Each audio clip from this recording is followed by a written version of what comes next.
اس page پہ موجود Arabic کے ورڈز دیکھ لیتے ہیں ہم۔ حقیقن قائم ہوں، جئتو میں لایا، جئتو تو لایا، فاتی لیا، خوبانم ازدہا۔ یہ ورڈز ہمارے پاس عربک کے ہیں، باقی ورڈز ہمارے ریپیٹڈ ورڈز ہیں اردو کے سے ریزمبل کرتے ہوئے۔ اب آیت نمبر 104 میں دیکھیے اللہ سبحانہ و تعالیٰ فرما رہے ہیں، اور موسیٰ نے کہا اے فرعون بے شک میں رسول ہوں تمام جہانوں کے رب کی طرف سے۔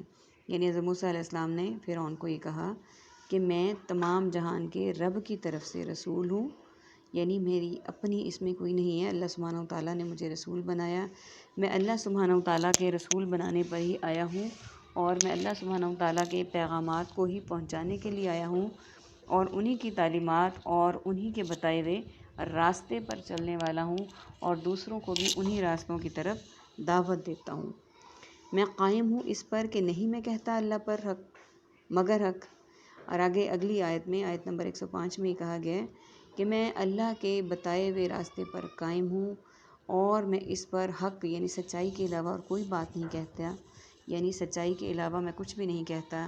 یقیناً میں لایا ہوں تمہارے پاس واضح دلیل، یعنی میں جو بھی تعلیمات لایا ہوں وہ واضح دلائل کے ساتھ لایا ہوں، اللہ تعالیٰ کے پیغامات کے ساتھ لایا ہوں، اللہ تعالیٰ کے احکامات کو اس کے بتائے ہوئے طریقوں کے مطابق لایا ہوں، اپنی طرف سے کچھ بھی نہیں لایا، تمہارے رب کی طرف سے۔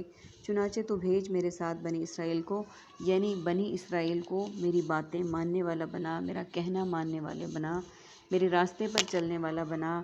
اس طرح سے حضرت موسیٰ علیہ السلام نے فرعون کو یہ ساری باتیں کہیں اور بتایا کہ حضرت موسیٰ علیہ السلام کی تعلیمات اپنی نہیں ہیں بلکہ اللہ سبحانہ و تعالیٰ کی طرف سے آنے والی تمام چیزیں ہیں، تمام باتیں ہیں، تمام حقائق ہیں۔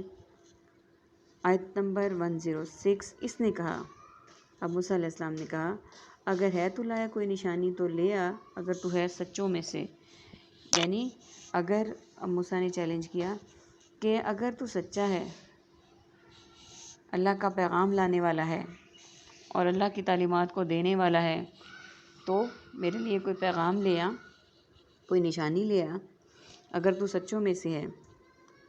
یعنی اب اس نے نشانی طلب کرنی شروع کر دی کہ اگر تو واقعی اللہ کا سچا پیغام دینے والا ہے، اللہ کا بھیجا ہوا نبی ہے، تو کوئی نشانی لے آ، یعنی سچائی کا انہوں نے سچائی کی تصدیق مانگی۔ تو ڈال دیا اس نے اپنی لاٹھی کو، تو وہ اچانک وہ ہو گیا اژدھا۔ حضرت موسیٰ علیہ السلام کے معجزات ان آیات میں دونوں میں آخری میں موجود ہیں۔ یعنی جب فرعون نے معجزہ طلب کیا، نشانی طلب کی، تو کیا ہوا، اس نے حضرت موسیٰ علیہ السلام نے اپنی لاٹھی کو ڈالا، تو حضرت موسیٰ علیہ السلام کے معجزات میں ایسے ہے کہ وہ اژدھا بن گئی۔ اور ان کا دوسرا معجزہ یہ تھا کہ نکالا اپنا ہاتھ تو اچانک وہ سفید تھا دیکھنے والوں کے لیے۔ یعنی یہ اللہ سبحانہ و تعالیٰ نے حضرت موسیٰ علیہ السلام کے دو معجزات یہاں پہ بھی بیان کیے ہیں، جس کو ہم ان سے پہلے بھی پڑھ چکے ہیں اور اس کے بعد والی کچھ صورتوں میں بھی آئیں گے۔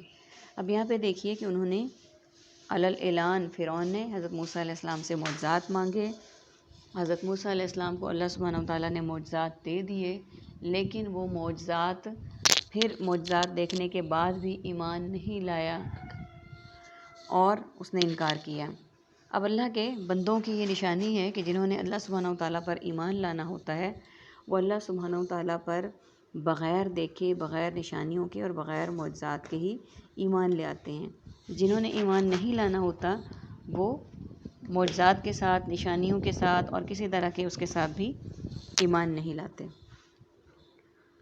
اللہ سبحانہ و تعالیٰ سے دعا ہے کہ ہم اللہ تعالیٰ کی ذات پر بغیر دیکھے من و عن ایمان لانے والے بنیں، اس کے پیغمبر کی دی ہوئی تعلیمات کو بجا لانے والے ہوں، اس کے احکامات کو ماننے والے ہوں، ان کے بتائے ہوئے راستے پر چلنے والے ہوں، تاکہ ہماری زندگی سنور جائے۔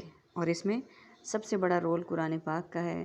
قرآن پاک اللہ سبحانہ و تعالیٰ کا ہم مسلمانوں پر ایک بہت بڑا انعام ہے، جس سے پڑھنا، سمجھنا، اس پر عمل کرنا، یعنی کسی بھی طریقے سے قرآن پر عمل کرنا، قرآن کو پڑھنا، اس کو پڑھانا، اس کو سمجھانا، ظاہر ہے جب ہمیں کسی چیز کی سمجھ نہیں آئے گی تو ہم اس راستے پر عمل کیسے کریں گے؟ اللہ تعالیٰ سے دعا ہے کہ اللہ تعالیٰ ہمیں قرآن پاک میں غور و فکر کرنے والا بنائے، اسے سمجھنے والا بنائے، اسے اپنی زندگی میں شامل کرنے والا بنائے اور ان راستوں پر چلنے والا بنائے۔ آمین ثم آمین۔ وآخر دعوانا ان الحمد للہ رب العالمین۔ سبحانک اللہم وبحمدک، نشہد ان لا الہ الا انت، نستغفرک ونتوب الیک۔ السلام علیکم ورحمۃ اللہ وبرکاتہ۔